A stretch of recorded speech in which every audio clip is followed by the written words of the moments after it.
আগে কি মিটিং না আগে পুজো? হিন্দুত্ব যদি হিন্দুত্ব বলা হয় তাহলে আগে পুজো না আগে মিটিং, সেইটা আগে আমাকে বলতে হবে। দ্বিতীয় কথা হচ্ছে আমাদের এটা ৩৫ থেকে ৩৫ বছরের পুজো।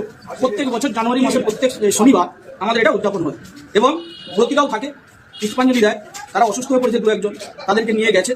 এবং হচ্ছে আমাদের এইটা বাৎসরিক পুজো প্রত্যেক শনিবারই হয়। হ্যাঁ, তো ওদের জন্য আমাদের পুজো ব্যাঘাত ঘটেছে। আরতি করতে পারি না, মাইক বাজাতে পারি না, মাইকে মন্ত্র বলতে পারি না, তাহলে এগুলো কি ধর্ম? এই পুজোটা কিন্তু দীর্ঘদিনের পুজো, আজকে দিনের পুজো না। এখানে পার্টির কোনো প্রশ্নই আসে না। আর দ্বিতীয় কথা হচ্ছে ঠাকুরের পুজো হচ্ছে এটা প্রতি বছরই জানুয়ারি মাসের প্রথম শনিবার, যেটা এইটা কিন্তু বড় করে উদযাপিত হয়।